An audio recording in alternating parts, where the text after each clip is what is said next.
Assalamualaikum warahmatullahi wabarakatuh. Alhamdulillah, salatu wassalamu ala rasulillah wa ala alihi wa sahbihi wa mawalah. Allahumma faqihna fid din wa alimna at-ta'wil. Amma ba'd. Al-Fatihah ala hadhihi niyyah wa ala kulli niyatin salihah wa ala hadratin Nabi Muhammadin sallallahu alaihi wasallam, khususan la musannif kitab Fathul Qarib, musannif kitab Hasyah al-Baijuri, wa sahibul matan ghayat wa taqrib, wal jamil muslimin wal muslimat wa li jami'i man yadrus fi hadzal majlis ar-rahah. Al-Fatihah. A'udzu billahi minasyaitonir rajim. Bismillahirrahmanirrahim. Alhamdulillahi rabbil alamin arrahmanir rahim maliki yaumiddin. Iyyaka na'budu wa iyyaka nasta'in. Ihdinas siratal mustaqim. Siratal ladzina an'amta 'alaihim ghairil maghdubi 'alaihim waladdallin. Amin ya Allah ya rabbal alamin. Berikutnya kita masuk ke waktu sholat subuh, dan ini yang terakhir sebelum masuk ke pasal tentang syarat wajib sholat ya. Saya langsung baca. Bismillahirrahmanirrahim. Was-subhu, qauluhu was-subhu ya. Was-subhu yang terakhir, was-subhu ay sholatuhu wa huwa lughatan awwalun nahari wa summiyatis sholatu bidzalika li fi'liha fi awwalihi. Was-subhu, dan yang kelima adalah sholat subuh. Justru ini yang terakhir malah ya, subuh. Yang pertama zuhur, karena sholat yang paling pertama kali dilakukan oleh Rasulullah itu adalah sholat zuhur. Jadi subuh menurut kita yang paling pertama, ternyata dalam pembahasan kitab-kitab fikih itu jatuhnya di yang terakhir ya. Ai sholatuhu artinya sholatnya subuh. Apa arti subuh? Wahwa, dan bermula dianya waktu subuh lughatan secara bahasa. Awwalun nahari, itu permulaan waktu siang. Nah, itu dinamakan subuh karena artinya permulaan waktu siang. Bahasa Arabnya subuh ya. Awal start siang ditandai dengan masuknya waktu sholat subuh secara bahasa. Cuma wasummiyatis sholatu bidzalika, dinamakan akan sholat subuh dengan demikian nama. Kenapa? Li fi'liha, karena dilaksanakannya sholat subuh fi awwalihi, pada awal atau permulaannya waktu malam. Waktu siang. Walaha kal asri, dan sholat subuh memiliki waktu kal asri yang sama seperti waktu sholat asar. Karena waktu sholat itu bertingkat-tingkat, dan dia punya 5 waktu ternyata. Apa? Khamsatu awqatin, ada 5 waktu. Tuh, ternyata sholat subuh sebagai salah satu sholat dengan waktu tercepat memiliki 5 waktu ya. Yang pertama, ahaduha waktul fadilati wa huwa awwalul waqti. Bermula waktu yang pertama itu adalah waktu fadilah. Waktu fadilah ini adalah waktu yang utama, waktu yang paling istimewa. Kapan waktu fadilah? Wa huwa awwalul waqti, dan bermula dianya waktu fadilah itu adalah waktu yang paling awal pertama. Ibaratnya ketika bertemu takbiratul ihramnya seseorang dengan takbiratul ihramnya imam ketika sholat jamaah. Yang dapat, maka dia sudah mendapatkan kelas waktu VVIP. Ibarat konser Coldplay, dia yang harga tiket 11 juta.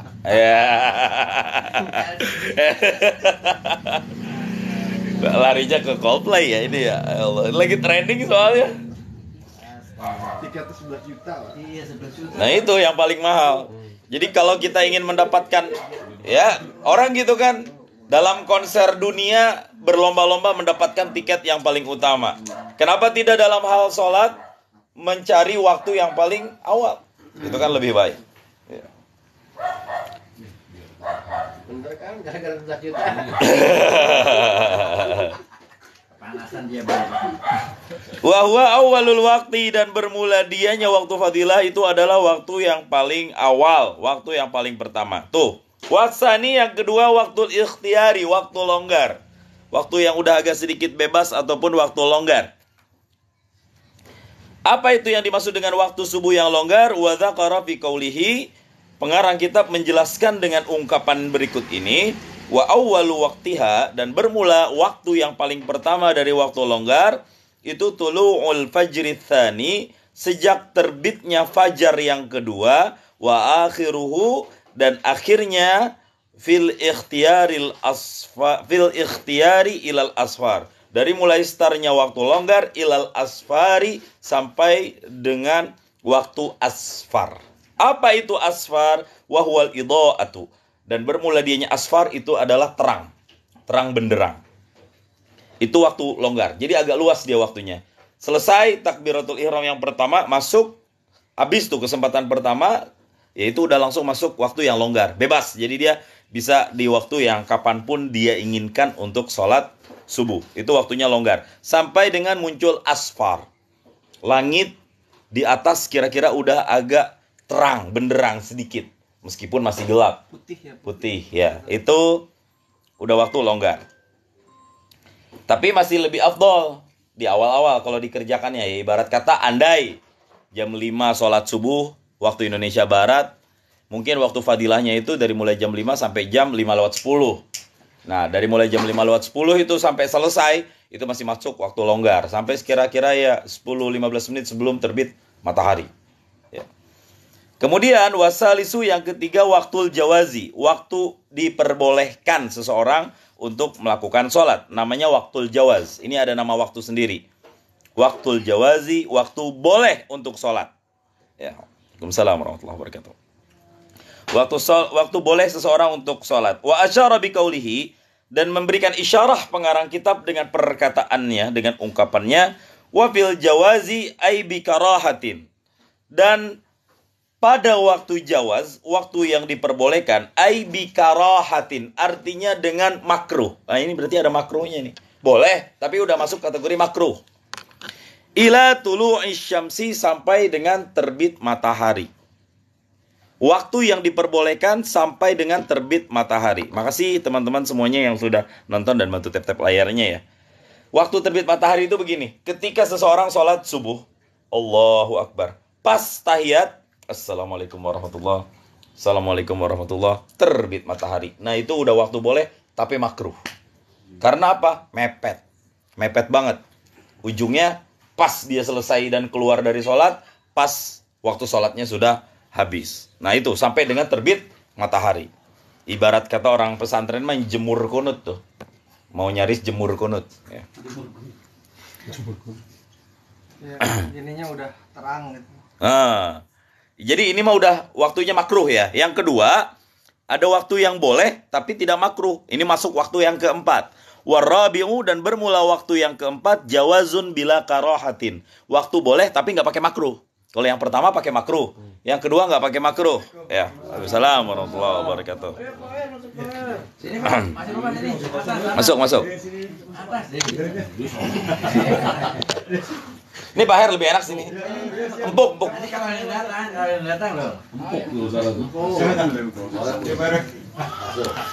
Warabi'u jawazun bila karahatin, yang keempat boleh tapi nggak pakai makruh.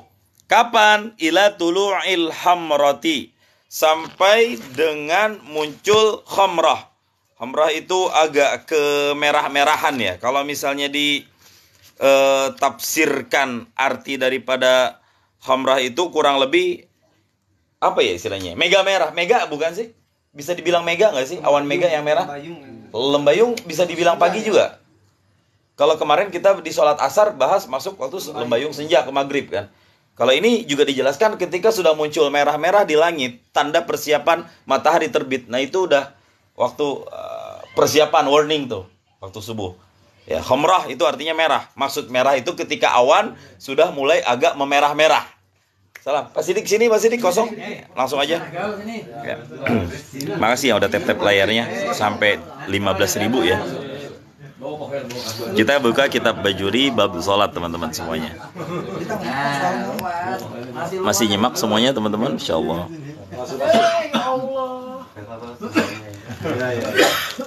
Hayallahu astaghfirullah barakallahu fiik. Nah, kalau sudah muncul awan mega warna merah, itu udah masuk waktu persiapan habisnya waktu sholat subuh. Nah, itu udah mulai warning. Itu masih boleh. Tapi nggak separah yang pertama. Kalau pertama masih longgar, yang pertama mah udah mepet. Yang kedua masih agak longgar. Masih ada spare waktu sebelum waktu habis. Nah, itu waktu yang keempat. Jadi diklasifikasi tuh 5 waktu. Wal khamisu, dan waktu subuh yang kelima. Wal khamisu, dan bermula waktu subuh yang kelima. Waktu tahrimin, itu waktu haram. Waktu tahrimin, itu waktu haram. Apa waktu haram? Wa huwa takhiruha ila ayyabqa minal waqti ma la yasauha.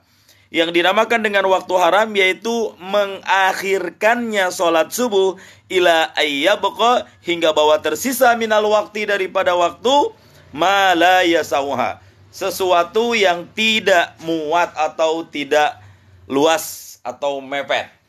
Nah, Allahu Akbar. Bismillahirrahmanirrahim. Alhamdulillahirabbil alamin. Terbit matahari, habis waktu. Itu udah haram tuh. Kalau tidak ada sebab, dientar-entarin tuh sholat sampai masuk kemudian ke waktu haram, berarti dia dapat dosa waktu. Dosa sholatnya dientar-entarin. Kecuali ada uzur. Kalau ada uzur cerita berbeda. Kayak misalnya bangun jam 7. Kalau sholat kayaknya enggak jadi uzur dah.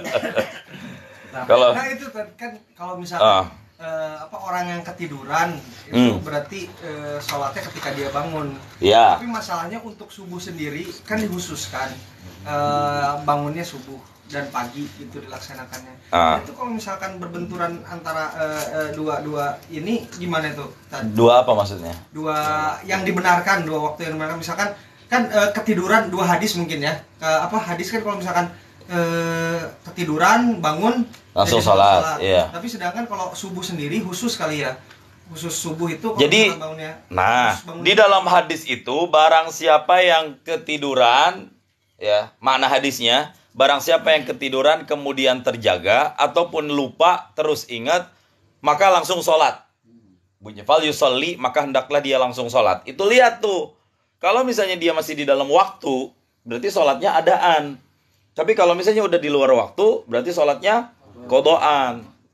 Sehingga di sini terjadi khilaf di antara beberapa pandangan sekte-sekte. Bagi mereka yang mengatakan bahwa sholat yang ditinggalkan dengan sebab lupa dan ketiduran itu mutlak wajib diqodho, dan hadisnya ada. Tapi masalahnya Nabi tidak menyebut barang siapa yang meninggalkan sholat karena malas-malas, maka hendaklah qodho sholat. Sehingga dari ini dia berasumsi kalau misalnya kita ninggalin sholat karena malas, itu tidak perlu diqodho, cukup dengan istitabah, menuntut taubat. Tapi pendapat ini dibantah oleh pendapat ulama kebanyakan, termasuk imam 4 madhab. Itu sepakat bahwa semua sholat-sholat yang pernah ditinggalkan, baik sengaja ataupun lupa ataupun main-main ataupun ketiduran, itu wajib hukumnya untuk diqodho. Dalilnya apa? Qiyas. Qiyas itu analogi dari hadis yang tadi juga. Gimana cara mengkompromikannya? Nabi bilang tidur atau lupa. Segitu orang yang tidur dan lupa saja. Orang yang tidur dan lupa, ini kan dimaafkan kan? Namanya orang tidur, namanya orang lupa, pasti nggak ada unsur kesengajaan untuk meninggalkan sholat. Orang yang masih tidak sengaja aja masih diperintahkan untuk mengqodho sholat. Lantas bagaimana dengan mereka yang meninggalkan sholat sama sekali karena malas? Nah, sengaja meninggalkan sholat karena malas, karena tidak mau, ini mutlak lebih-lebih lagi wajib buat kita untuk mengqodho. Saya udah singgung qodho berkali-kali. Ini yang paling berat. Ada orang yang datang ke saya, Pak Ustadz, saya mau hijrah. Ya udah, mulai dari sholat 5 waktu dulu. Kita benerin tuh. Udah, asal sholat 5 waktunya udah lempeng, udah enak. Nanti tambah dikit-dikit. Bro, itu punya banyak utang sholat nggak? Ada sekitar 25 tahun, Pak Ustadz. Jadi 25 tahun itu lu nggak pernah sholat-sholat? Iya, Pak Ustadz. Paling Jumat doang, katanya. Itu juga kalau ingat, kalau nggak ketiduran. Ya, yang nggak pernah saya tinggalin cuma sholat id doang, Pak Ustadz. Lah sholat id mah sunnah hukumnya. Lu nggak sholat juga lu nggak dosa, gitu kan? Ya udah. Ente pelan-pelan diqodho sholat. Tapi teknik dakwah kita jangan saklek. Ada nanti nih masuk nih ke syarat wajib sholat ya. Ada orang-orang yang baru mengenal Islam, ada orang-orang yang baru belajar Islam. Gak usah langsung disaklekin dulu. Dalilnya innallaha ghafurur rahim. Allah itu maha pengasih lagi maha penyayang. Tapi kalau udah sering ngaji, dekat masjid, udah tahu ilmunya, masih ninggalin sholat, innallaha syadidul iqab. Allah itu maha berat hukumannya. Itu dalilnya. Jadi jangan disamaratakan semua orang. Karena Nabi itu berdakwah dengan 2 metode. Ada dakwah layyinah, lembut. Itu bagi mereka yang baru.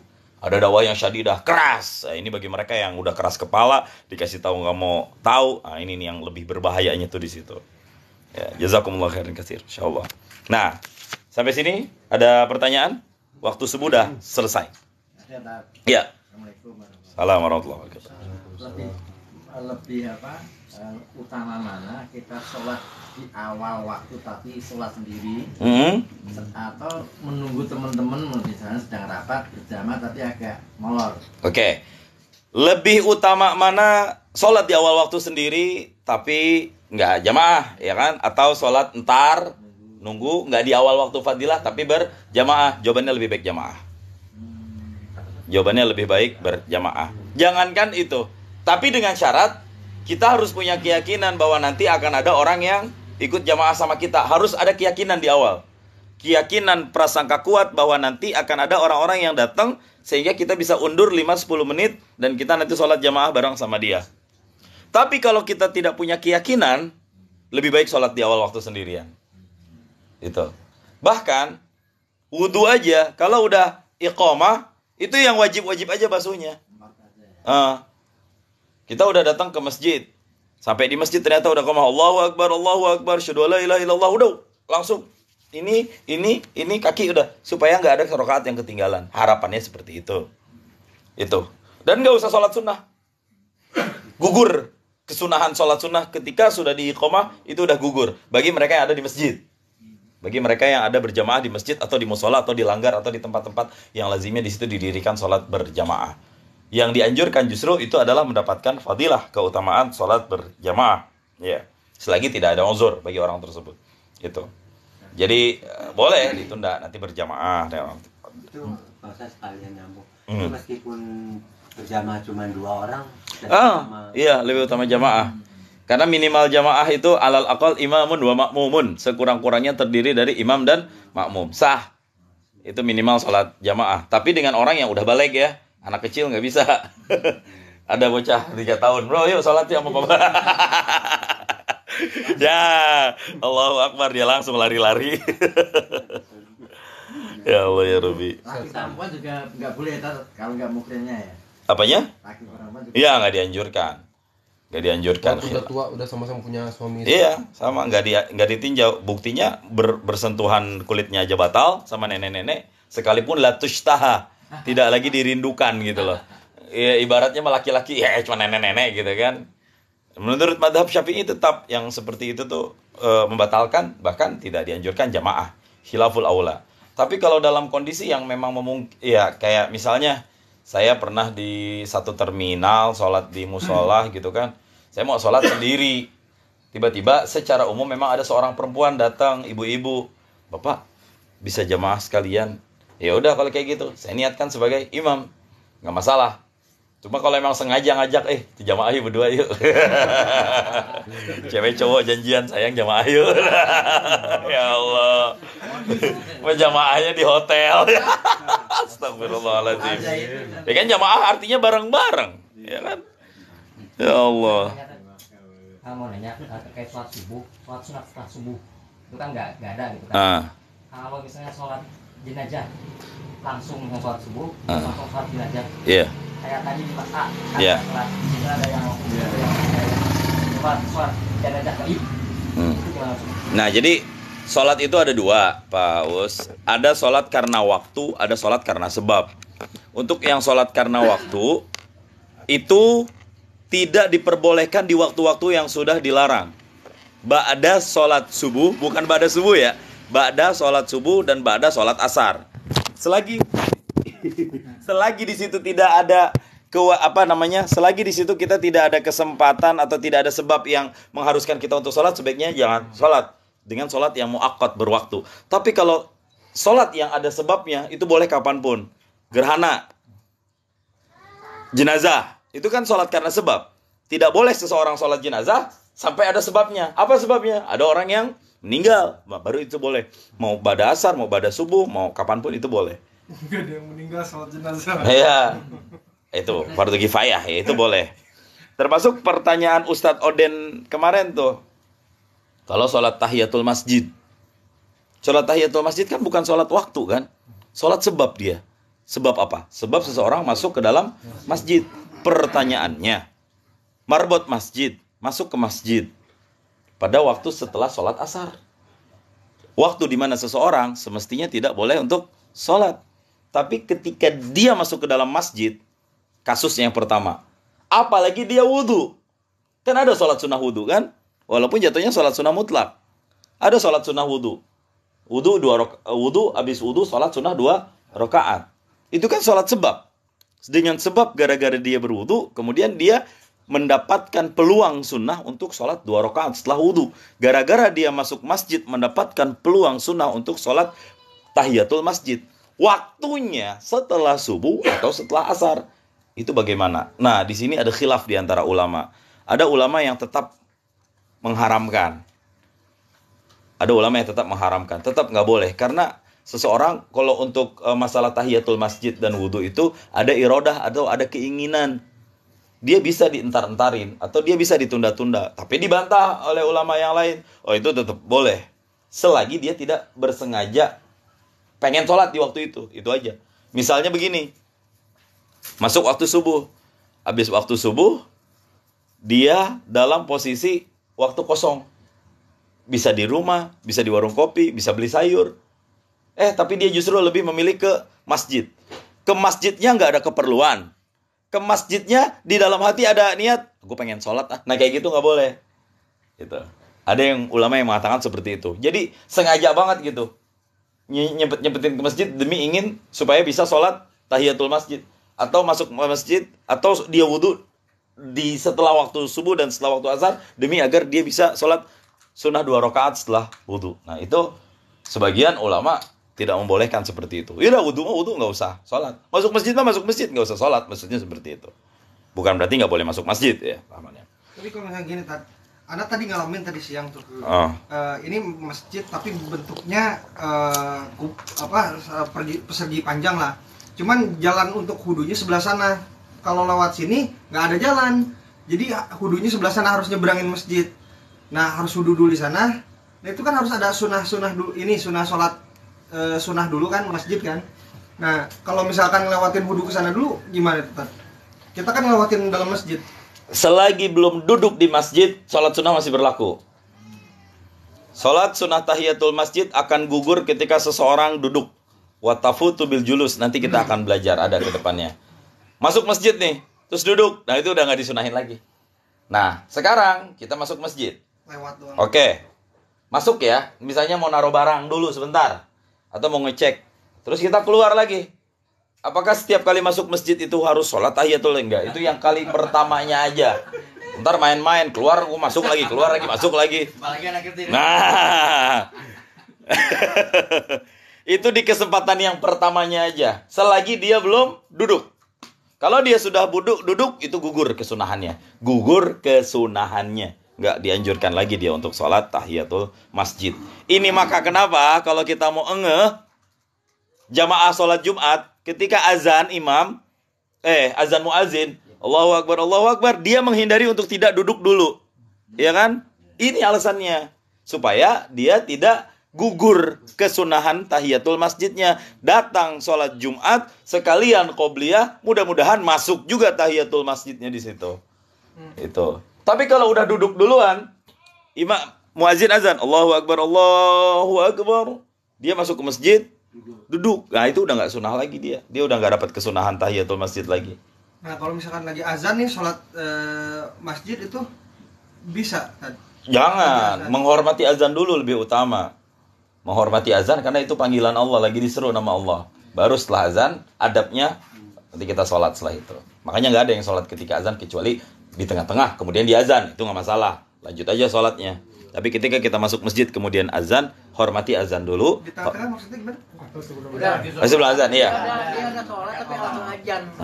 Kita sholat Allahu Akbar langsung. Nah, itu. Jangan kalau kayak gitu. Kalau misalnya kita di awal, silakan, itu mah lanjut aja. Nanti sholat lagi qobliyah Jumat. Gitu.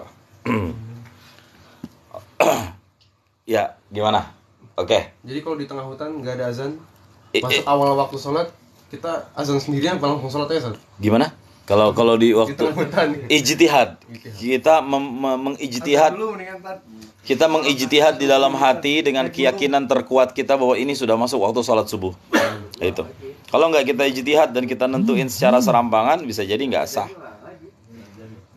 Makanya dalam bab sholat yang paling pertama untuk diketahui apa? Waktu dulu. Ini baru nih kita ngaji syaratnya nih. Syarat rukun belakangan malahan. Waktu dulu. Kenapa? Ya inna sholata kanat 'alal mu'minina kitabam mawquta. Sholat itu merupakan kewajiban yang sudah ditentukan waktunya. Nggak bebas serampangan sembarang orang bisa sholat. Untuk sholat yang berwaktu. Kecuali sholat yang sebab. Itu kapan aja boleh. Selagi ada sebabnya. Gitu. Ustaz. Ada mau nanya. Gimana Pak Sidik? Itu tadi kalau sunnah Abliyah itu kalau dengar suara azan nggak boleh. Misal nih saya biasa sholat, misal Bukan nggak boleh Pak Sidik, saya ralat dulu. Sebaiknya ditahan, sebaiknya nunggu azan. Tapi kalau dia sholat nekat ketika dia azan, sah nggak sholatnya? Tetap sah. Gitu. Tapi banyak loh yang pernah saya ngeliat kalau pas lagi azan nih langsung pada sholat. Iya, itu dia belum ngaji kitab kuning.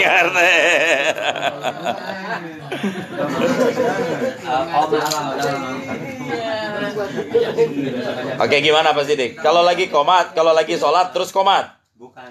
Gimana? Kita biasa, misal nih kita biasa sholat ininya di mas'ah. Terus kita biasa sebelum qomat itu sholat sunnah dulu gitu. Iya. Nah, pas kita belum sholat sunnah nggak taunya dengar azan tapi ada dengar qomat dengar qomat tapi qomatnya bukan dari qomat masjid yang biasa kita sholat. Iya. Itu apakah kita sholat sunnahnya juga tidak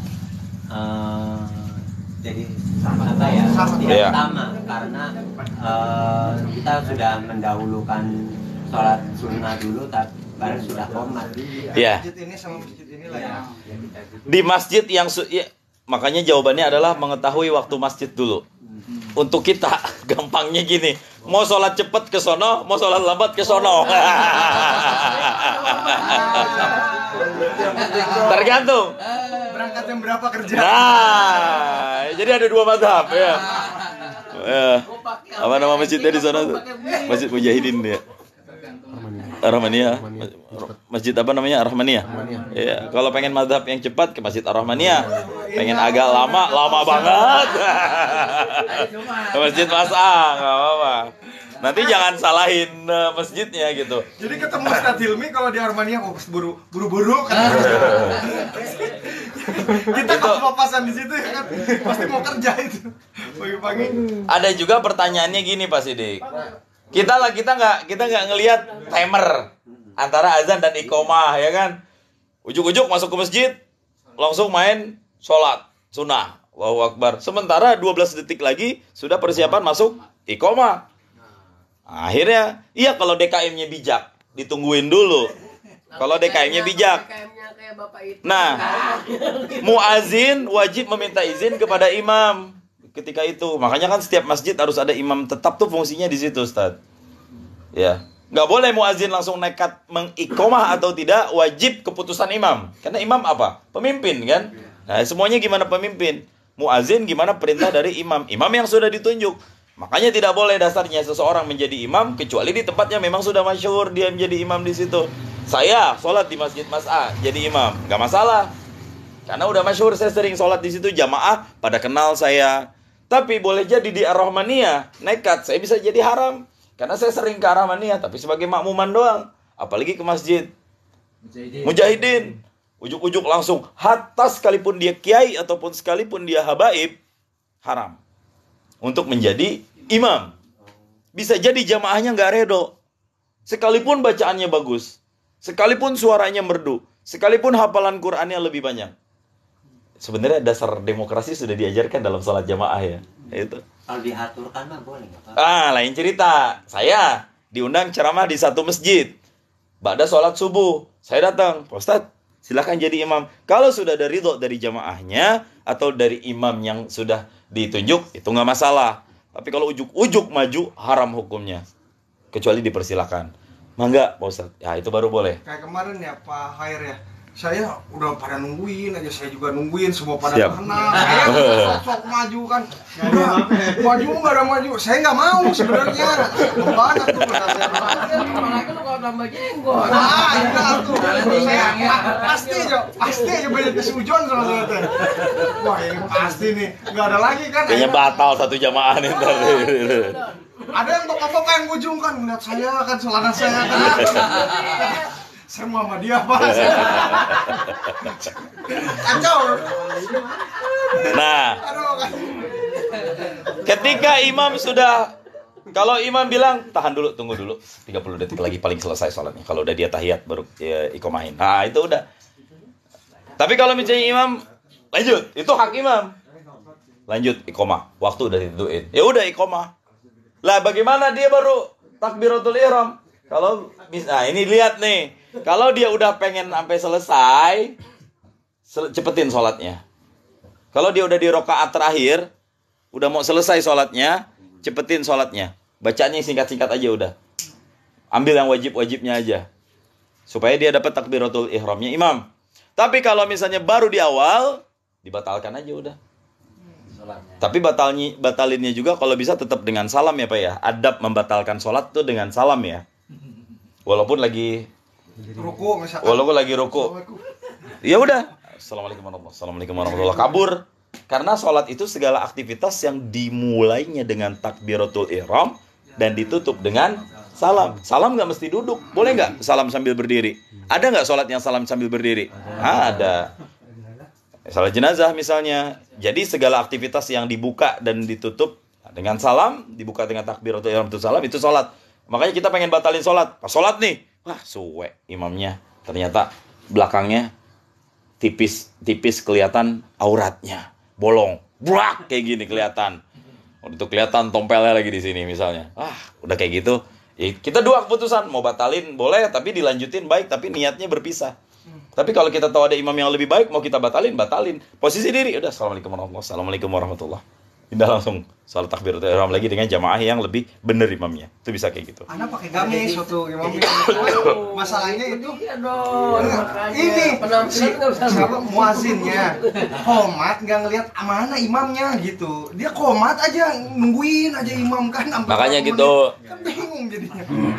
Ya alhamdulillah sekarang sih setiap masjid sudah punya imam tetap ya, fungsinya di situ. Saya masih suka cukur jenggot. Orang yang khawatir tidak diridhoi jangan nekat jadi imam. Siapapun itu yang khawatir tidak mendapatkan ridho dari jamaah jangan nekat untuk menjadi imam. Gak boleh di situ. Dari luar biasa masuk jamaah. Soalnya kita belum masuk jamaah nanti ada babnya lagi. Nah, kita baru masuk sholat secara umum aja dulu. Menanya Sat. Kan qobliyah subuh tuh dahsyat banget keutamaannya Sat ya. Gimana kalau ada orang pemikirannya gini Sat. Dia qobliyah di rumah. Tapi pas sampai masjid selalu terlambat ikutan takbiratul ihram imam. Ya, tetap jamaah Ustaz. Jadi mendingan gak usah qobliyah. Tergantung kalau misalnya dia lebih awal bisa tiba ada waktu spare yang luas sebelum dapat di iqomah, ya dia bisa qobliyah. Sedahsyat-dahsyatnya qobliyah masih nggak bisa mengalahkan dahsyatnya sholat wajib subuh itu masalahnya. Ya. Emang luar biasa, 2 rakaatan qoblal fajar kata Nabi kan, hadisnya sahih lagi. 2 rakaat sebelum sholat subuh itu lebih baik daripada dunia dan seisinya. Timnas Indonesia menang dapat medali emas, tetap masih lebih baik yang sholat sunnah 2 rakaat sebelum subuh. Sekalipun nggak dapat medali apapun di dunia, di akhirat, Masya Allah. Itu kalau bisa. Tapi kalau enggak, ya udah langsung sholat subuh. Jangan sampai kita memperjuangkan yang sunnah lalu meninggalkan yang wajib. Itu. Nah. Oke, sekarang kita masuk pasal tentang syarat wajib sholat. Nah, ini ada 3 ya. Kita baca dulu. Saya serahkan ke Pak Uus. Ya, tabarukan. Bismillah Pak Uus. Faslun ya, dari awal. Bismillahirrahmanirrahim. Faslun wasaro itu wujubi sholati salah satu asya'a. Ahaduha al-islamu fala tajibu sholati alal kafiri al-usolli al-asli wala yajibu alaihi qada'uha idza aslama wa amal murtadu fatajibu alaihi as-sholati wa qada'uha ada ilal Islam. Oke, titik. Masya Allah. Faslun bermula ini itu satu fasal. Kita buka bab baru malam ini. Pasal wa syaraitu wujubi sholati thalathatu asya'a. Dan bermula segala syarat-syarat wajib sholat seseorang. Syarat-syarat wajib sholat seseorang, salah satu asya'a itu ada 3 perkara. Tidak boleh seseorang sholat kecuali ada 3 perkara ini. Maka pastikan kita semuanya ada 3 ini. Ahaduha bermula salah satu dari yang 3. Apa? Al-Islamu, wajib beragama Islam. Kalau begitu, fala tajibus sholatu alal kafiril asli. Maka tidak wajib sholat alal kafiril asli, atas orang kafir yang asli. Maksudnya orang kafir yang asli nanti akan kita jelaskan. Wala yajibu alaihi qada'uha, dan tidak wajib ke atasnya orang yang kafir asli oleh mengqadanya sholat. Kapan? Idza aslama, apabila orang kafir tersebut sudah masuk Islam. Amal murtaddu, adapun murtad, nah murtad juga kafir. Inilah yang dinamakan kafir yang tidak asli. Yang pertama kafir asli, yakni kafir yang dari awal ibu bapaknya sudah non muslim.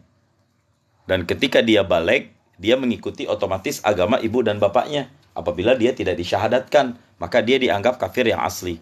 Tapi orang yang murtad adalah mereka yang sudah beragama Islam dari awal, kemudian dia memilih untuk meninggalkan agama Islam, disebut murtad. Ya. Wala yajibu alaihi qadauha. Nah, dan tidak wajib atas orang kafir oleh mengqadanya. Ammal murtaddu, adapun orang yang murtad, maka tajibu alaihi as-salatu, wajib atasnya orang yang murtad as-salatu oleh salat, wa qadauha, dan oleh qadanya salat. Kapan tapi salatnya? In ada ilal islami, jika dia sudah kembali kepada agama Islamnya.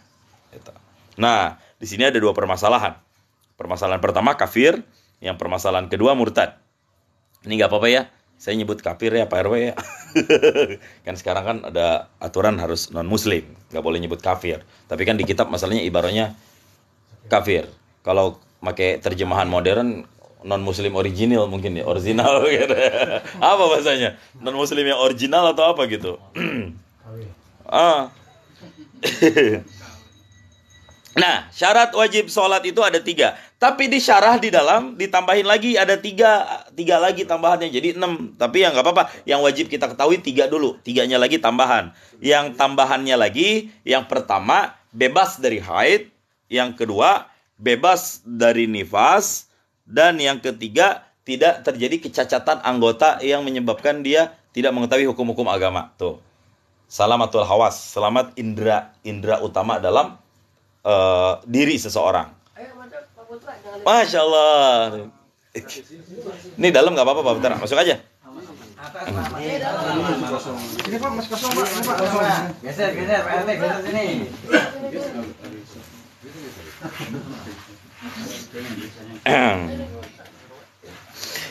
Nah, yang pertama wajib sholat itu adalah orang Islam. Ini mutlak wajib orang. Kalau seseorang sudah beragama Islam, maka kewajiban bagi dia adalah untuk sholat. Ya.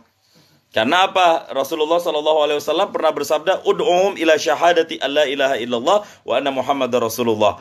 Serulah mereka untuk bersaksi bahwa tiada Tuhan selain Allah dan Nabi Muhammad adalah utusan Allah. Fa inhum ata'u lidzalik. Jika mereka taat untuk itu, fa'alimhum, maka berikan kabar kepada mereka bahwa qadif tarada alaihim, telah diwajibkan kepada mereka khamsu sholawatin, salat 5 waktu. Itu. Jadi seseorang jika sudah berikrar 2 syahadatain atau 2 kalimat syahadat, maka kewajiban yang langsung melekat kepadanya adalah salat 5 waktu. Minimal itu terlebih dahulu. Ya. Nah, kalau orang yang tidak Islam, otomatis dia tidak wajib salat. Siapa yang tidak Islam, maka otomatis menafikan tidak sahnya salat orang yang non-muslim, baik yang original ataupun yang non-original. Yang non-original adalah murtad. Ya, itu. Orang yang kafir, kalaupun dia sholat begini, sekalipun dia wudhu di awal, tetap nggak sah sholatnya. Karena nggak ada syaratnya. Yaitu kafir. Nah, auzubillahi minha. Jangan sampai ya. Tapi orang kafir, ketika dia sudah masuk Islam, wala yajibu alaihil qadha. Dia tidak diwajibkan untuk mengqadha semua sholat yang pernah dia tinggalkan selama dia non-muslim. Umur 50 tahun baru masuk Islam. Dari umur balik 15 tahun sampai umur 50 tahun, dia tidak pernah sholat otomatis. 50 tahun. Apakah kemudian dia wajib mengqadha semua sholat yang ditinggalkan? Tidak. Itu tidak wajib. Itu enaknya orang yang kafir asli. Tapi nauzubillah, yang namanya kafir nggak ada yang enak. Kenapa? Ini sebagai dorongan. Karena ada dalil. Kullil ladzina kafaru iyantahu yughfar lahum ma qad salaf. Katakanlah oleh Muhammad lil ladzina kafaru, bagi orang-orang yang kafir, iyantahu, jika mereka menyudahi kekafirannya, artinya mereka masuk Islam, yughfar lahum, niscaya akan diampuni bagi mereka ma qad salaf, dosa-dosa yang telah lalu. Nah, itu dalilnya. Ini ada di surat Al-Anfal ayat 38 istidlalnya. Enak dari situ. Jadi orang yang dari dasarnya sudah kafir itu tidak wajib untuk melaksanakan qadha salat jika dia tetap masuk Islam. Tapi jangan salah, dia juga dapat dosanya double. Dosa kekufurannya, yang kedua dosa meninggalkan sholatnya, dia tetap dapat orang kafir. Jadi ketika waktu sholat subuh, orang-orang non-muslim otomatis tidak sholat. Ini dalam keyakinan kita sebagai muslim. Mereka dia dapat dosa kafir, dapat dosa meninggalkan subuh. Ntar zuhur, dapat dosa meninggalkan zuhur. Dapat asar, dosa meninggalkan asar. Terus di double jadi dosanya. Nauzubillah. Murtad, lebih-lebih lagi. Nauzubillah, makanya kalau kita sampai jatuh kepada kemurtadan ya. Makanya kita selalu bersyukur kepada Allah atas nikmat iman dan nikmat Islam. Tuh nggak ada tuh mereka dapatkan itu. Ya, ini kita bicaranya nggak bicara negara dulu ya. Ini kita bicara fikih dulu ya. Kalau bicara Pancasila, babnya ntar. Ini saya hilangin Pancasila dulu. Saya murni lihat teks kitab di sini dan nas ayat. Memang agak bertentangan. Memang tidak perlu disampaikan. Tapi ini di dalam keyakinan kita Muslim seperti itu. Adapun dalam bab toleransi ini berbeda hukumnya. Ya udah, lakum dinukum waliyadin. Tapi waliyadinnya kita ya seperti ini. Waliyadinnya kita seperti ini. Nah, makanya al-islamu yahjubu ma qablahu, masuk Islam itu bisa menghapus dosa-dosa yang pernah dia lakukan selama dia kafir itu. Ini yang menjadi motivasi kepada para sahabat Rasulullah. Islamnya mereka di akhir itu bisa mengalahkan kebaikannya Islamnya mereka yang dari awal Islam. Faktanya seperti itu. Enggak, di zaman sahabat semuanya dianggap kafir asli semua otomatis kan. Sampai Rasulullah SAW datang. Sayyidina Umar masuk Islamnya tuh belakangan dibanding Abu Bakar, dibanding Utsman, dibanding Bilal, dibanding Hamzah. Tapi ketika Sayyidina Umar masuk Islam, nggak ada satupun yang berani mengalahkan Islam pada saat itu. Dulunya Rasulullah dakwah diam-diam. Dulunya Rasulullah dakwah sembunyi-sembunyi, bikin majelis di rumah-rumah sahabat. Tapi ketika Sayyidina Umar datang dan memeluk Islam, semua sholat di Ka'bah. Nggak ada yang berani ngelawan. Semua petinggi-petinggi Quraisy yang benci sama Islam, Abu Jahal, Abu Lahab, Utbah, kicep, nggak ada yang bisa ngelawan. Makanya doa Nabi, ya Allah megahkanlah Islam dengan Umar. Dan benar Umar yang kepilih adalah Umar bin Khattab. Karena Abu Lahab juga Umar juga namanya. Umar bin Hisham kalau nggak salah namanya. Kalau nggak salah nanti dicek lagi. Nah itu. Orang yang masuk Islam di kemudian waktu bukan berarti agamanya lebih rendah dari yang masuk Islam di awal. Buat saya Pak, buat saya pribadi, lebih susah ngajarin Islam ke orang Islam yang dari awal ketimbang orang yang baru masuk Islam kemarin. Coba betul nggak tuh kayak gitu? Karena orang yang udah masuk Islam pasti dengan mu'alaf ya, pasti dengan kesadarannya dia sudah melihat indahnya Islam, dia sudah merasakan manisnya Islam. Nah, sehingga dia lebih mudah untuk meresapi mana Islam dibanding mereka yang dari awal udah tahu Islam tapi kagak mau sholat, nggak mau ngaji dan lain sebagainya. Itu. Nauzubillah minha. Nah, itu yang pertama tentang masalah tapi ada khilaf di antara para ulama. Ini dalam mazhab Syafi'i ya, tidak wajib Nah, untuk orang yang murtad dalam madhab Syafi'i, dia tetap wajib mengqadha semua sholat yang pernah dia tinggalkan selama dia murtad. Hatta dia gila. Dalam usianya misalnya, dia balik di umur 15 tahun. Sudah balik di umur 15 tahun, kemudian umur 20 tahun dia murtad. Masuk Islam lagi, umur 30 tahun. Berarti berapa tahun dia murtad? 10. Dari 20. Masuk Islam lagi 30. 10 tahun. Nah, 10 tahunnya itu wajib baginya untuk mengqadha semua sholat yang pernah dia tinggalkan. Nah, itu beratnya orang yang murtad. Assalamualaikum warahmatullahi wabarakatuh. Kenapa? Karena di sini ada ilat. Masuk Pak Fikri, di atas lebih empuk. Di atas lebih empuk.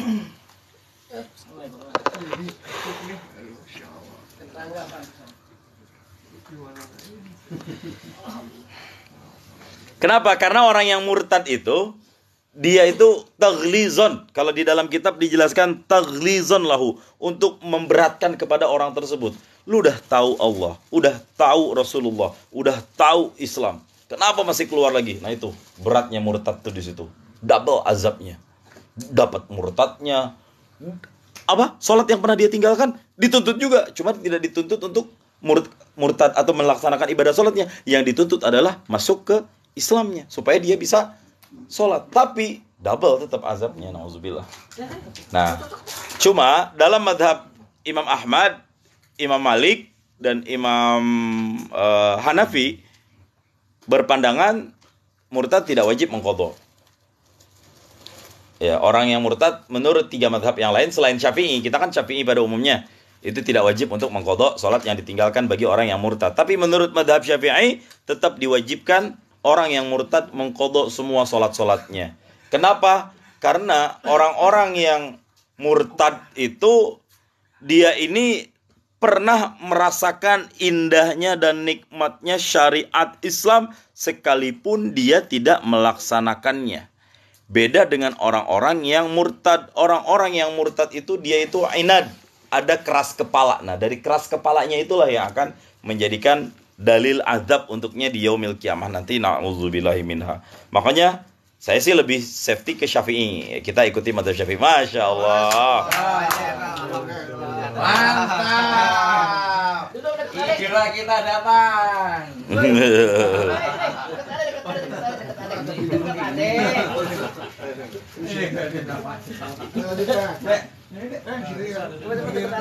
Di sini enak kosong Pak Jenal.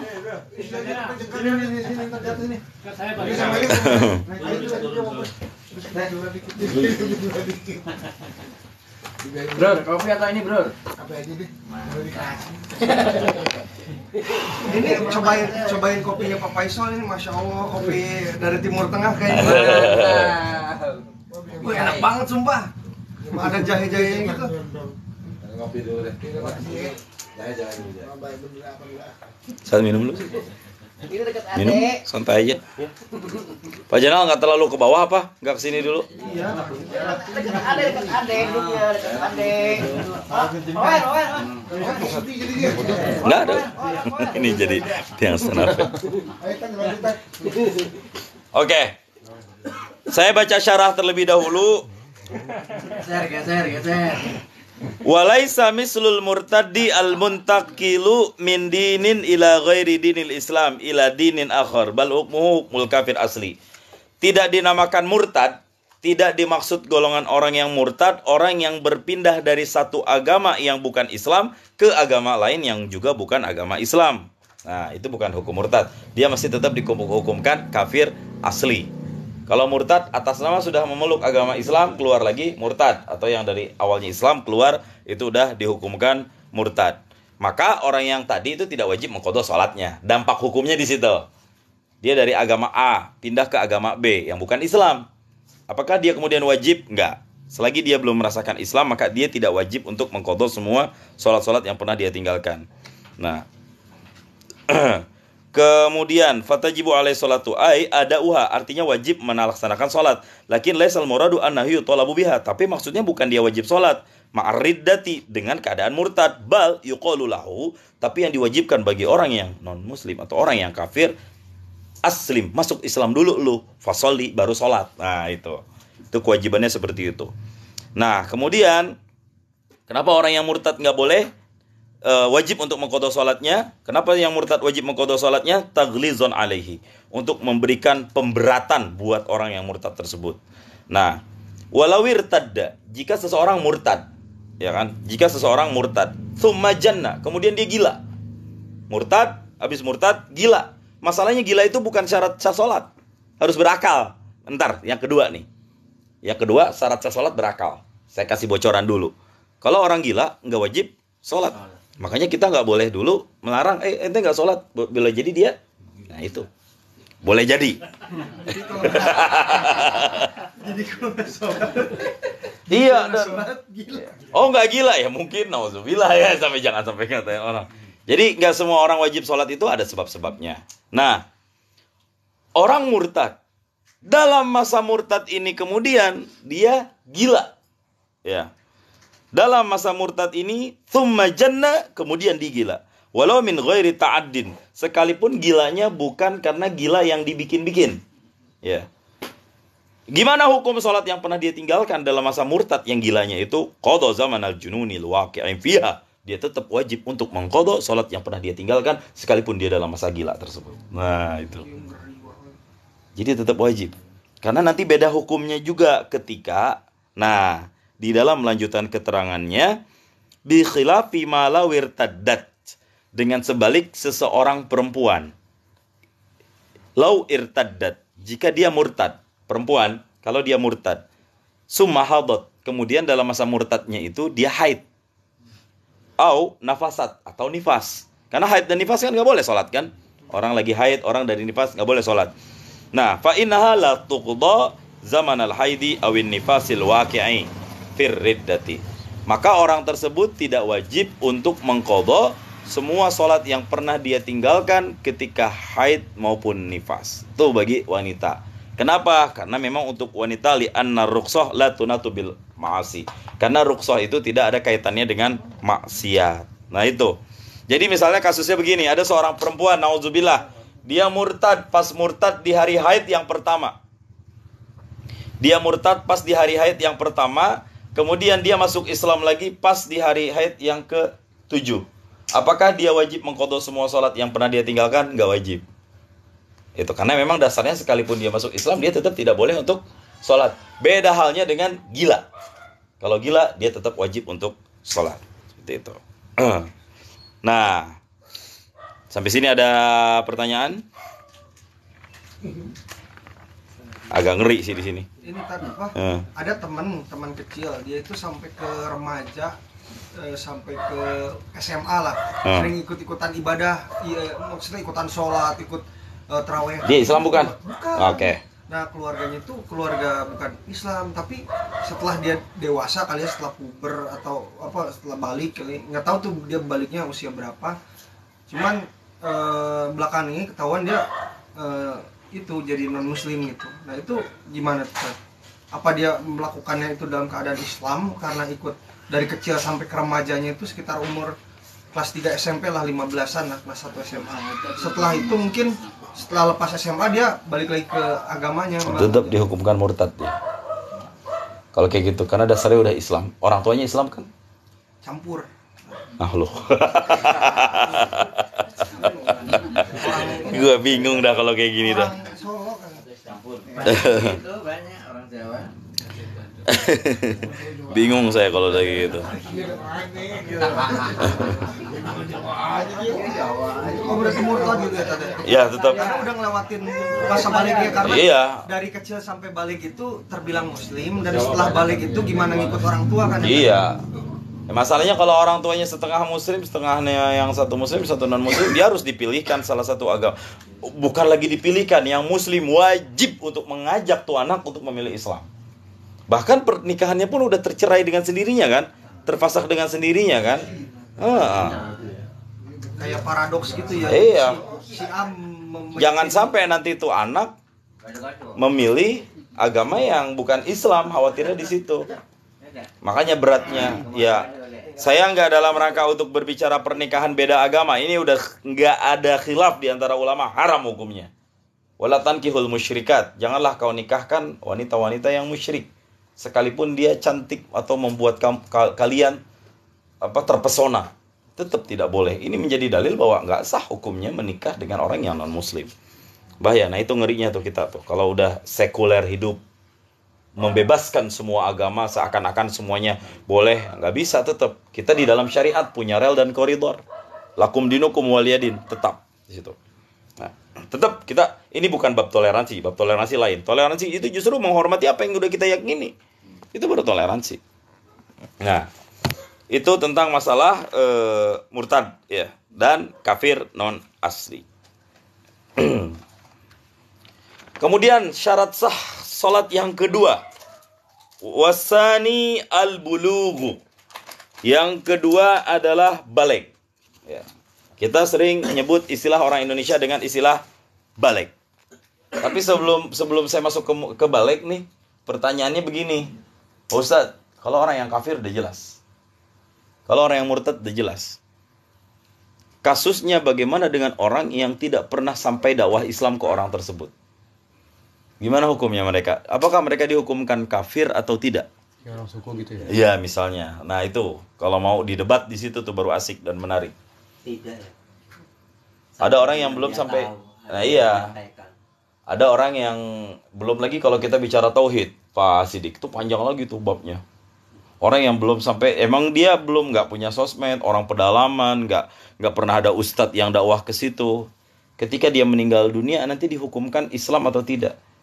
Kalau tidak, berarti kita sudah mengkafirkan orang yang belum tentu jelas kekafirannya. Kalaupun dihukumkan Islam, berarti nanti dia matinya bagaimana? Azabnya berarti dia dosa dong dan sebagainya. Itu panjang di situ pembahasan tentang masalah itu. Ada orang misalnya di puncak gunung dia tinggal, atau di dalam pedalaman dia tinggal, dan dia tidak pernah mengenal Islam sama sekali dari awal, maka kita secara fikih nggak mempersoalkan itu. Fikih baru mulai akan mempersoalkan ketika dia sudah masuk Islam. Nah, ada ustadz datang misalnya, dan dia mendakwahkan orang satu kampung itu.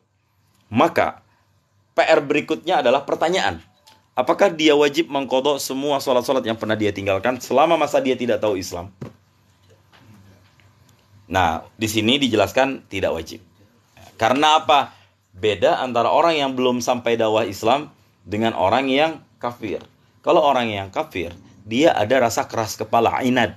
Keras kepala karena tidak menerima kebenaran Islam. Ya, tidak menerima kebenaran Islam. Berbeda dengan orang yang di dalam pegunungan. Dia bukan tidak menerima kebenaran, emang kagak tahu. Enggak ada yang mau dakwah di pedalaman. Tuh. Nah, makanya guru saya Kiai Ali Mustafa Yakub almarhum itu mengapresiasi banget kalau ada mahasantrinya yang mau dakwah ke Papua. Itu karena beliau keinginan waktu kecilnya itu bisa berdakwah di Papua. Di Papua ada terkenal itu ya Ustadz Sabun. Ustadz Fadlan Geramatan.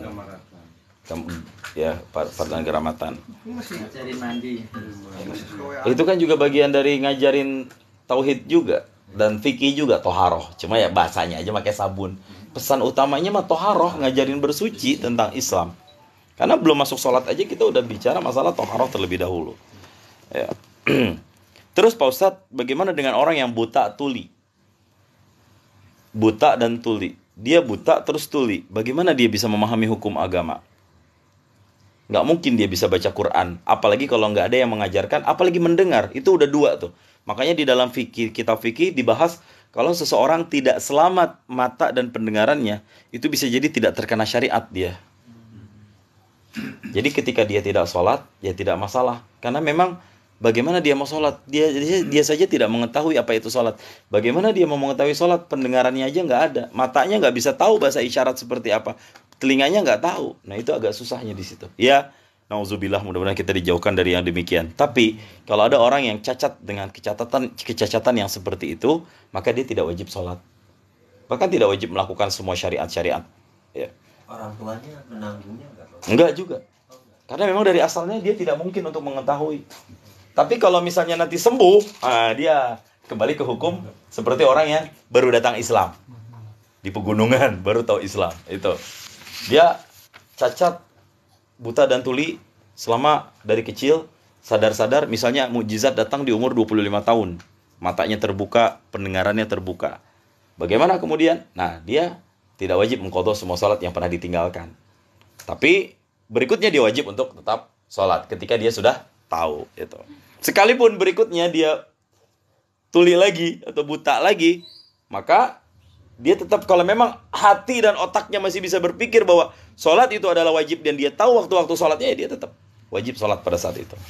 Nah, itu.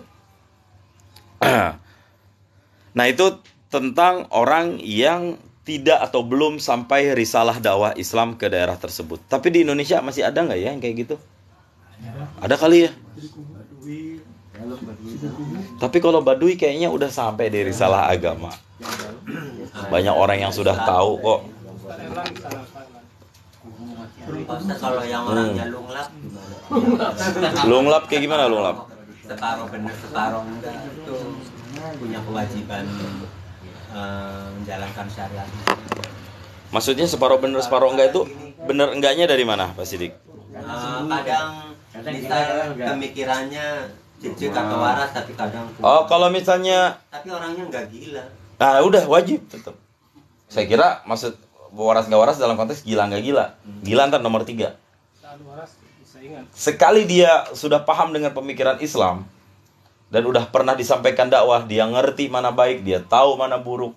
Itu bukan soal bicara waras nggak waras, itu mah orang yang tidak menjalankan hukum aja dosa, artinya dia tetap punya kewajiban untuk sholat. Kalau dia meyakini sampai sholat itu tidak wajib, kafir. Nah, itu beratnya tuh. Menghalalkan yang haram, mengharamkan yang halal, itu kafir. Contoh, sholat wajib. Sholat fardu wajib. Tapi dia mengatakan, oh enggak, subuh itu enggak wajib, kafir. Nauzubillah. Mencuri itu haram, apapun bentuknya. Selagi tidak ada uzur-uzur tertentu. Ya. Mencuri itu haram. Oh, kata siapa mencuri haram? Mencuri itu boleh, mubah. Kafir dah langsung.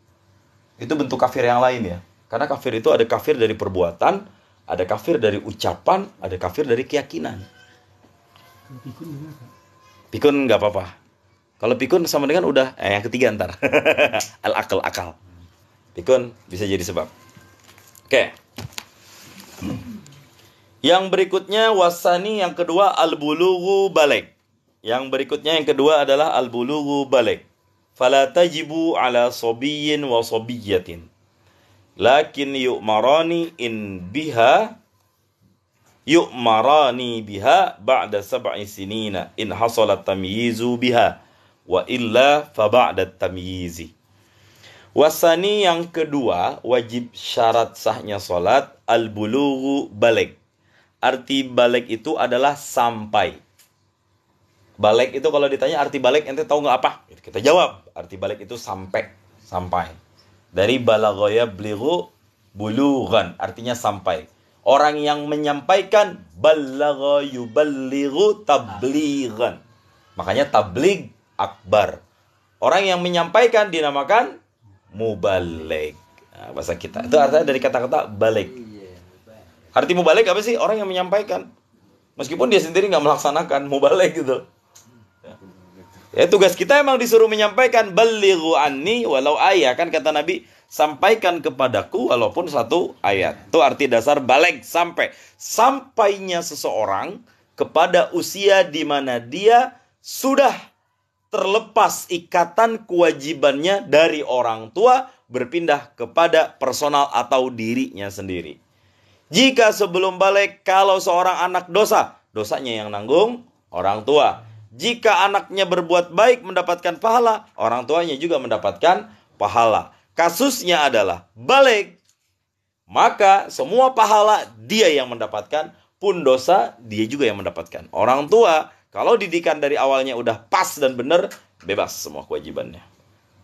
Nah, wasani al-bulughu, yang kedua syarat sahnya salat adalah orang tersebut sudah harus baligh. Baligh, kalau begitu menafikan sahnya salat ala sabiyyin wa sabiyyatin. kepada anak kecil yang laki-laki maupun anak kecil yang perempuan. Itu nggak wajib sholat. Ya, makanya di sini tadi saya sampaikan nggak sah sholat jamaah dengan anak kecil. Kita jadi imaman lillahi ta'ala. Yang makmum yang bocah kecil, nggak sah. Ya. Nah, oke. Anak kecil memang tidak wajib. Tapi, yu'marani biha ba'da sab'i sinina. Wajib untuk diperintahkan sholat kalau dia sudah sampai umurnya 7 tahun. Tuh. Jadi anak kita, kalau udah sampai 7 tahun, wajib untuk diperintahkan sholat. Yu'marani. Wajib untuk diperintahkan kalau sudah sampai sab'a sinin. Dengan catatan, 7 tahun itu in hasalat tamyizu biha. Jika sudah terjadi tamyiz pada usia tersebut. In hasalat tamyizu biha, jika sudah terjadi tamyiz pada usia 7 tahun. Kita punya anak umur 7 tahun, tapi dia belum tamyiz atau belum mumayyiz. Nah, bagaimana? Wa illa fa ba'da tamyizi. Kalau umur 7 tahun ternyata belum tamyiz juga, fa ba'da tamyizi, maka kita tunggu sampai setelah terjadinya tamyiz. Apa itu tamyiz? Pertanyaannya. Nah, tamyiz ini ada perbedaan definisi. Intinya, tamyiz ini adalah ketika seorang anak kecil sudah tahu mana yang baik dan mana yang buruk. Itu satu kriteria. Ada ulama yang berpendapat tamyiz itu adalah ketika seorang anak sudah bisa makan sendiri. Ada lagi yang berpendapat ketika seorang anak sudah bisa membedakan mana yang bersih dan mana yang kotoran. Itu udah tamyiz. Arti tamyiz itu mayyaza yumayyizu, membedakan. Maksudnya itu anak sudah bisa membedakan sesuatu yang menurutnya benar dan sesuatu yang menurutnya tidak benar. Secara syariat dipandang umumnya seorang anak sudah benar-benar sempurna tamyiz jika dia sudah menginjak umur 7 tahun atau udah masuk sekolah SD. Itu udah tamyiz. Ketika seorang anak sudah tamyiz dan dia sudah menginjak usia 7 tahun, jadi 2 syarat nih. Tamyiz 7 tahun. Maka wajib untuk diperintahkan sholat. Kewajibannya buat siapa? Siapa yang kena wajibnya? Orang tuanya. Atau walinya. Ya. Atau walinya. Ini wajib nih. Tamyiz udah balik belum? Pertanyaannya. Belum. Orang yang tamyiz belum balik. Nah, ini dulu nih. Pertama, masalah tamyiz dulu. Dan mohon maaf. Dan di dalam kitab dilanjutkan, ini juga ada hadisnya. Wa yudrabani ala tarkiha ba'da kamali 10 sinina. Dan orang tua atau walinya wa yudrabani berhak untuk memukul anak kecil tersebut ala tarkiha karena meninggalkan sholat ba'da kamali 10 sinina, setelah usianya sempurna menginjak usia 10 tahun. Nah, ya, jadi seorang anak kalau udah 10 tahun disuruh udah. Disuruh dulu nih tapinya. Jangan belum disuruh. Disuruh udah. Diajarin udah. Tamyiz udah. Enggak mau sholat juga. Sampai lewat waktu sholat. Wa yudrabani, maka orang tua berhak untuk memukulnya. Tapi nanti pukulannya juga ada kriteria. Enggak sembarang mukul. Cuma ini enggak bisa dilaksanain kayaknya sekarang. Ada undang-undang apa namanya? Itu dia, kekerasan terhadap anak. Ini bagian yang enggak bisa dilaksanakan sekarang ini. Iya. Tapi dalam syariat diperbolehkan. Cuma pukulannya juga ada kriteria. Ya. Nah, masalah balik ini kita baca syarah di dalam. Bisini bisa balik dengan sebab umur. Berapa tahun? 15 tahun. Balik itu 15 tahun. Dia sudah bermimpi basah atau belum? Kalau udah 15, balik. Yang kedua, bil ihtilam, mimpi basah. Sekalipun belum 15 tahun. Kalau udah mimpi basah, dia udah balik. Au bil haidi, ataupun haid. Seorang wanita kalau udah haid, wajib. Nah, tapi bahkan ada pendapat, ini pendapatnya agak ekstrim menurut saya. Ada ulama yang berpendapat bocah kalau udah tamyiz, nggak mau sholat, bahkan sunnah diqodho sholat sunnah, tapi nggak wajib. Sunnah diqodho sholat yang pernah ditinggalkan itu bocah. Ini ada qaul seperti itu. Na'am yundabu qodho umafata zaman tamyiz duna ma qablahu. Meski begitu, disunahkan mengqodho semua sholat supaya anak terlatih. Disunahkan mengqodho semua sholat yang pernah dia tinggalkan duna ma qablahu, tidak wajib tapi kalau belum tamyiz. Boleh tuh Pak ngedidik anak kita kalau dia udah umur 8, 9, 10 tahun. Walaupun dia belum balik. Bapak, tadi aku nggak sholat asar Pak. Kenapa nggak sholat asar? Aku tadi pas rank dulu Pak. Main game. Mobile Legend. Sampai kelewat waktu Pak. Kodok kamu. Dia nggak wajib Pak sebenarnya untuk mengkodok. Tapi sunnah untuk mengkodok. Itu buat pendidikan supaya nanti dia nggak main-main meninggalkan sholat. Dan dia tahu bahwa orang yang meninggalkan sholat itu harus mengkodok semua sholat-sholatnya. Tuh. Tapi di sini dijelaskan yu'marani biha, wajib untuk memerintahkan dengan sholat tersebut. Di dalam disyarah dijelaskan ai bis sholati wa misliha. Wajibnya bukan cuma nyuruh sholatnya doang, Pak. Wa misliha, dan lain-lainnya juga wajib untuk diperintahkan. Ma yatawaqqafu alaihi, segala sesuatu yang ada kaitannya, sangkut pautnya dengan sholat. Kawudu'in, contohnya wudu. Jadi jangan cuma diajarkan sholatnya doang, ajarin cara wudu yang benar nak, seperti ini gitu. Itu kewajiban juga. Memang di dalam perintah wajibnya memerintahkan sholat. Otomatis segala yang menjadi perantara menuju sholat juga wajib. Ya kita juga fasilitasin sejadahnya buat dia, baju kokoknya, meskipun baju koko tidak jadi syarat sah. Tapi kan itu bagian dari pendidikan anak. Untuk menghormati adab-adab berpakaian ketika sholat. Wa yajibul amru ala usulihi madzakar wal inas. Wajib untuk memerintahkan baik kepada anak laki-laki maupun anak perempuan. Nggak ada beda nih. Wajib. Ala sabili fardil kifayah. Dan ini di atas jalan fardu kifayah. Nah, ternyata kewajiban fardu kifayah juga berlaku. Makanya jangan pernah kita marahin merbot masjid. Kalau merbot masjid ada bocah kita suruh sholat. Karena itu kewajiban mereka juga. Bedanya yang lain nggak wajib memukul. Tapi wajib tetap memerintahkan. Allahu Akbar, Allahu Akbar. Ajan asar, bocah masih main bola. Pak Fikri lewat. Yuk kita sholat dulu. Nah itu kita ada kewajiban di situ. Fardu kifayah. Kalau itu bocah satu lapangan lupa sama sholat. Orang-orang pada lewat. Nggak ada satupun yang ngingetin. Bisa jadi satu komplek dosa. Itu. Ini di kitab diajarkan seperti itu. Kalau nggak ada yang ngingetin satupun. Andai. Orang bocah-bocah sampai lalai gitu kan. Udah mau maghrib, masih aja gitu. Sampai nanti mereka ninggalin waktu, bisa jadi sekomplek dosa. Di sini dijelaskan, ala sabili fardil kifayah. Kewajibannya ini bisa jadi fardu kifayah. Walil muallimi aidan al-amru. Dan seorang guru juga, di pesantren nih misalnya. Al-amru, boleh, wajib untuk nyuruh. Walil muallimi aidan al-amru, wajib untuk memerintahkan. Guru di pesantren. Tapi la dorbu, nggak wajib untuk memukul. Udah kita suruh, Pak. Cuma anak Bapak aja malas sholat. Nah, ya udah gimana? Bapak yang punya kewajiban. Dasarnya begitu. Ya. Tapi illa biidnil wali, kecuali dengan izinnya wali. Kita nitip anak di pesantren. Pak Kiai, saya sudah titipkan anak saya sama Kiai. Semua terkait dengan anak saya pasrahkan pada Kiai dan saya izinkan apapun demi kemaslahatan anak saya. Maka Kiai ketika ada santrinya yang tidak mau sholat misalnya atau nakal, berhak untuk memukul. Nah itu. Tapi kalau walinya tidak mengizinkan, nggak boleh mukul. Termasuk bocah di jalanan nggak boleh kita pukul. Tapi kalau seorang guru sudah tahu bapaknya, kan beda dulu sama sekarang mah. Kalau dulu kita ngadu sama orang tua, Pak Kiai galak, Pak Ustadznya galak. Kenapa? Saya dipukul, kenapa? Saya nggak sholat jamaah.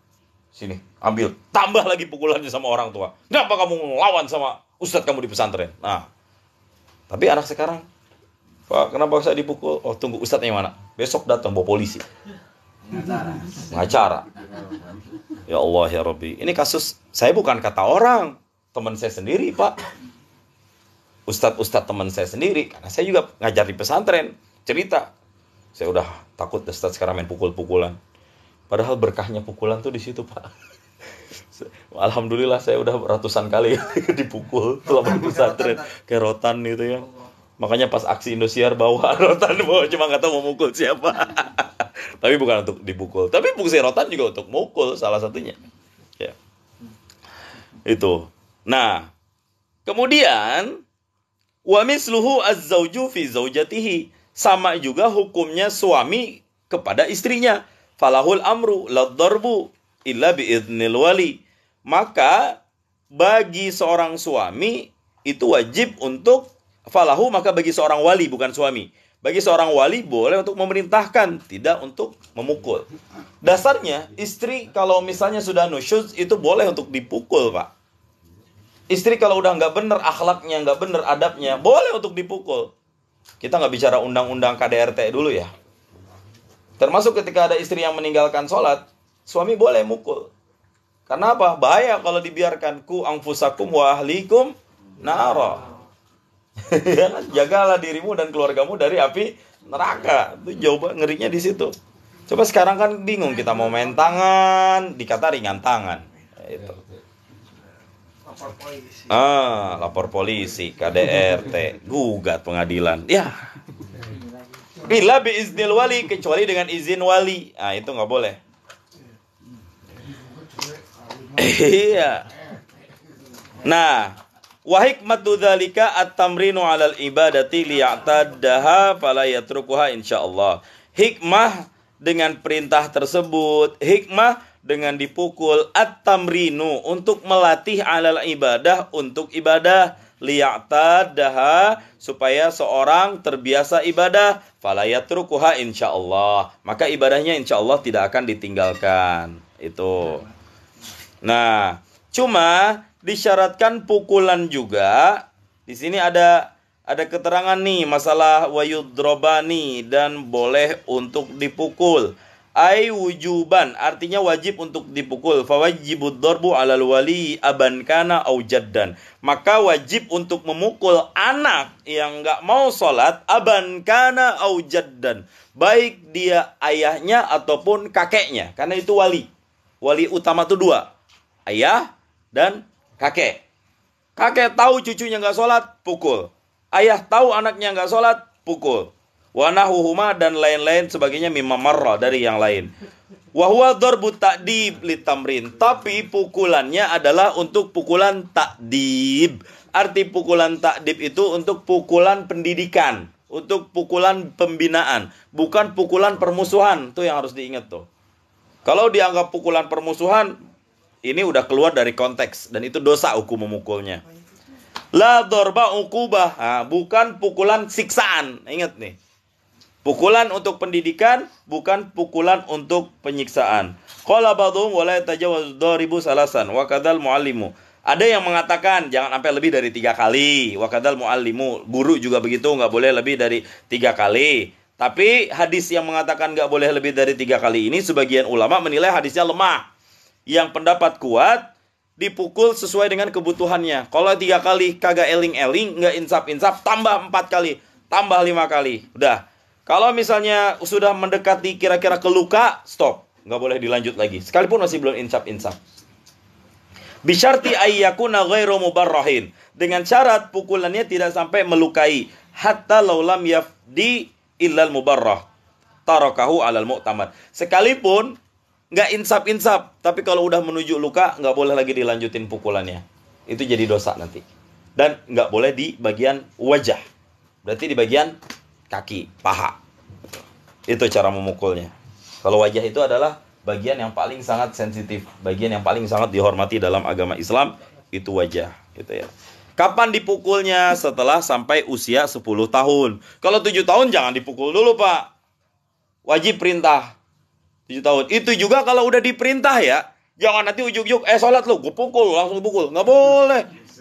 Pak, lu gak ngajarin gue sholat, Pak, ujuk-ujuk langsung mukul. Anak makin protes gitu.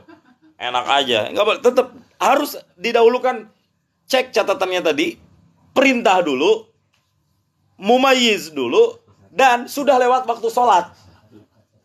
Harus sudah lewat waktu sholat. Jadi, kalau masih dalam waktu zuhur kita perintahkan anak sholat zuhur, nggak boleh dipukul selagi dalam waktu zuhur.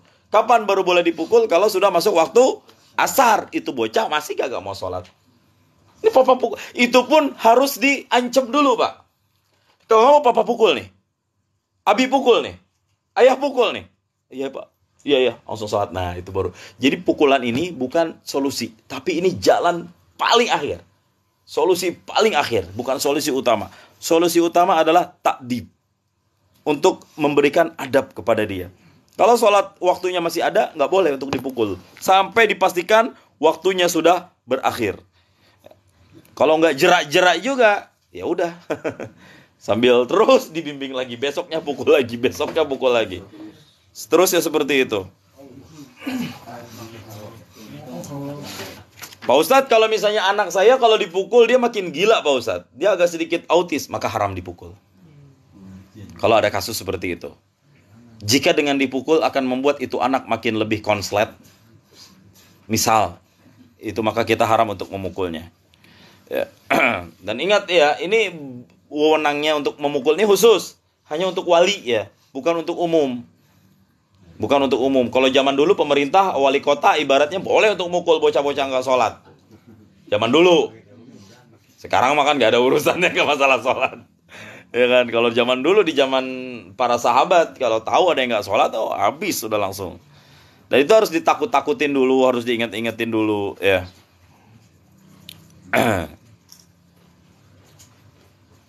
Nah, Pak Ustadz tadi dijelaskan wali, iya.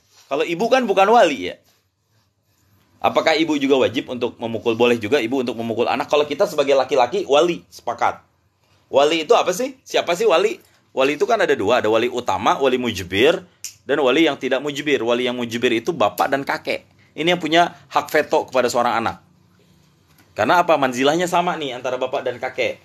Kita punya bapak. Bapak kita adalah wali berat kita, wali mujibir kita. Kakek kita juga wali mujibir kita. Kita ada apa-apa, mereka berdua berhak untuk memukul kita kalau kita terjadi sesuatu. Tapi wali yang tidak mujibir seperti paman dari bapak, ya, paman atau iya dari jalur bapak ya, itu wali semua. Yang masalahnya ibu dan jalur-jalur semuanya bukan wali. Boleh nggak mukul? Jawabannya tetap boleh. Dasarnya bukan walinya, tapi yang diambil amar ma'ruf nahi munkar. Itu, ini bagian dari amar ma'ruf nahi munkar. Jadi ibu juga boleh untuk mendidik anaknya. Nah itu. Tapi kalau ada bentuk lain selain memukul yang agak lebih soft, lakukan, Pak. Kunciin di kamar misalnya. Itu termasuk dari pukulan, itu bukan kata-kata paten ya. Kunciin di kamar mandi gitu ya. Misal supaya dia jerak gitu ya, enggak ninggalin sholat lagi. Iya, kunciin di kamar asik main handphone. Iya bisa wae RT. Jadi ada konsekuensinya tadi. Itu dia, insyaallah.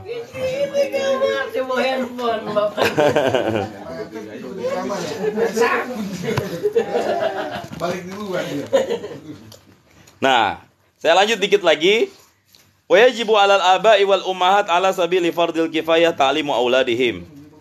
Wajib kepada semua bapak, kepada semua ibu, 'ala sabili fardil kifayah, secara umum, secara fardu kifayah, ta'limu auladihim, ngajarin anak-anak mereka apa? At-thahara, bersuci. Ini kalau udah mendekati 7 tahun ya. At-thahara, bersuci, wassalati, salat, wasairi syara'i, dan ibadah-ibadah syariat lainnya. Nih yang paling penting. Wa mu'natu ta'limihim, dan wajib membiayai pendidikan mereka. Fi amwalihim, bagi pada harta ibu bapaknya. In kana lahum mal, kalau bapak ibunya punya duit, wajib tuh disisihkan untuk dana pendidikan bagi anaknya. Fa illam yakun, kalau nggak punya duit, fa fi mali abaihim, maka pakai duit bapak-bapaknya bapak, kakek, seterusnya. Fa illam yakun, kalau nggak ada, fa fi mali ummahatihim, baru pakai harta ibunya. Nah, beda ya Pak ya? Bapak pakai harta bapaknya. Kita sebagai suami ini, kita nggak punya duit, minjem sama bapak kita, sama orang tua kita. Orang tua kita nggak punya duit, baru geser ke istri kita. Artinya harta istri kita bukan punya kita. Itu kalau istri kerja, ya. Baru pakai harta ibunya. Fa illam yakun, kalau ibunya nggak ada, fa fi baitil mal, maka pakai kas negara. Tuh. KSRT aja, Pak. Pakai KSRT. Harusnya ada pendanaan KSRT. Majelis rohani. Jadi kayak kita pakai KSRT untuk buat acara kita pas ini. Kas RT nggak ada, bagaimana? Fa illam yakun, kalau nggak ada kas RT, fa'ala aghniya'il muslimin, maka tanggung jawab berikutnya kepada orang-orang mampu yang kaum muslimin, yang muslim. Oh. Ada kas RW. Ada kas RW. Enak banget dah, RT RW-nya kompak di kita mah nih, Masya Allah. Sama juga ya, sama. Kalau ada kasih ganti.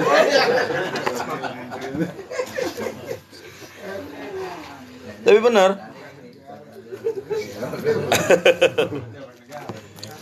RT nggak punya kas, RW nggak punya kas, banget. Masya Allah. Tanyakan warganya. Alhamdulillah ada RW. Nah, ini tentang masalah tamyiz. Udah balik, sudah memukul anak ketika berusia 10 tahun.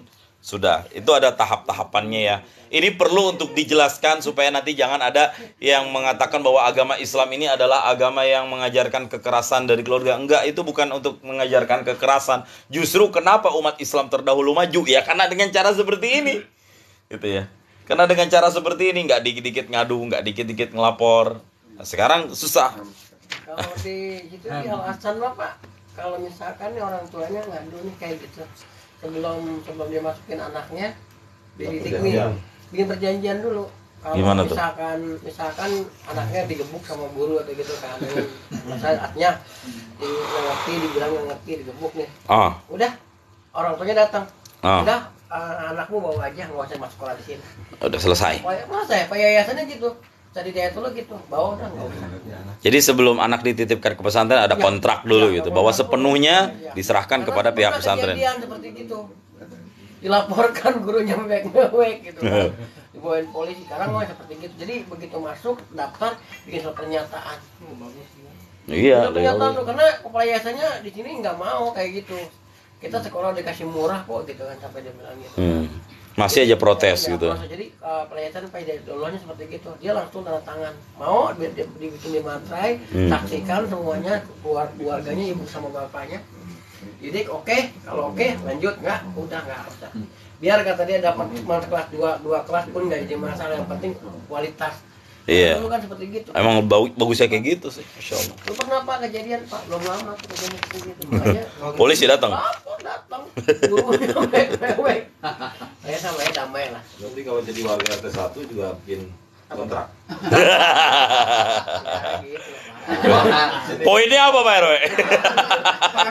Kontraknya ada. Kayak kontrak juga nih. Kontraknya ada itu kertasnya.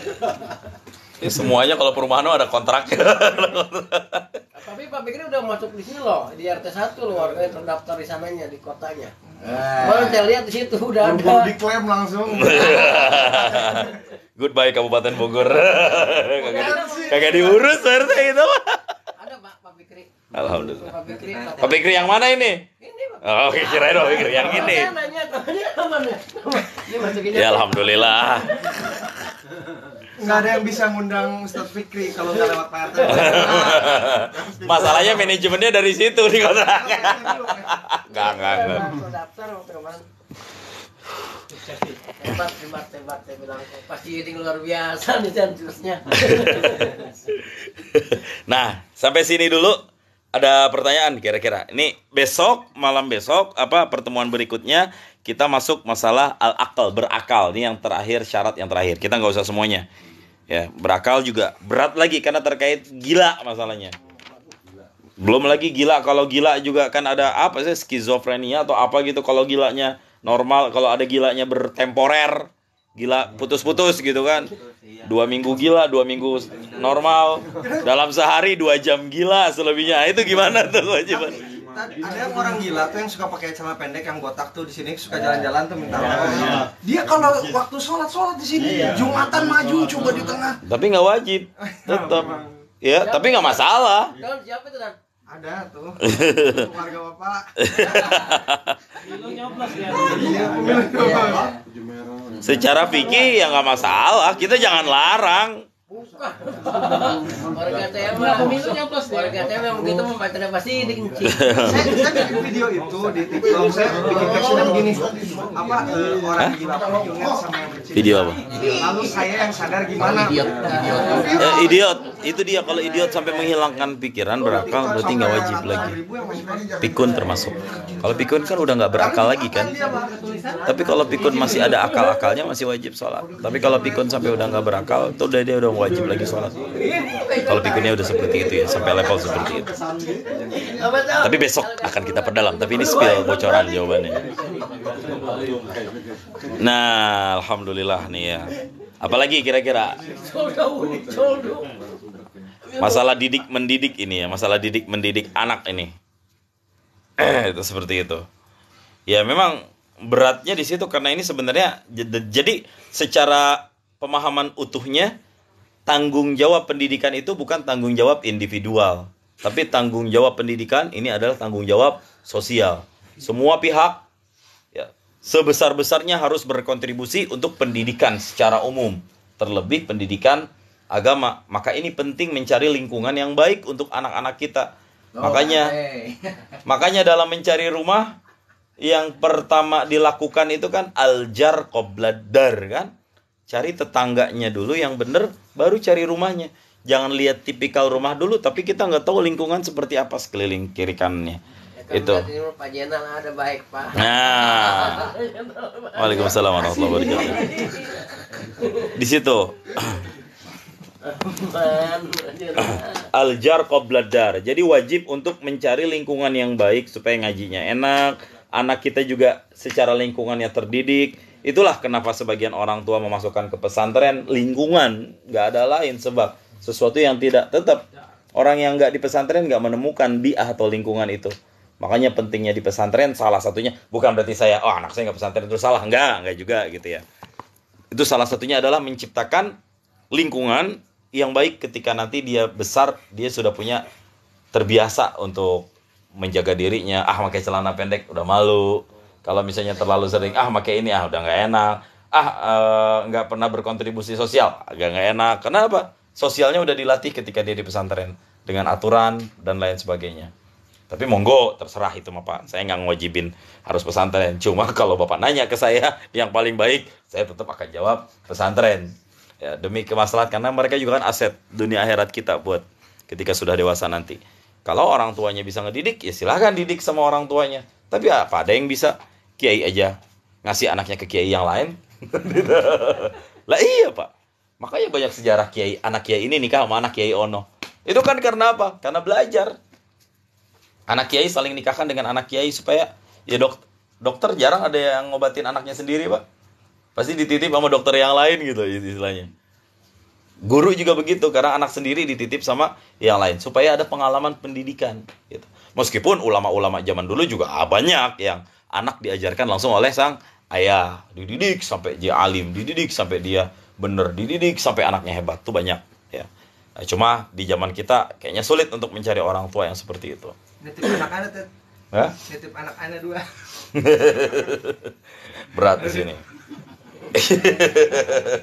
Ini sering menitip. Dia mah nitip ditikahin. Masya Allah. Oke.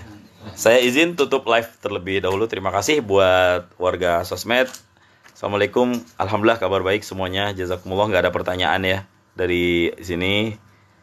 Oke. Abis ini kita ngobrol santai sampai kita close. Oke.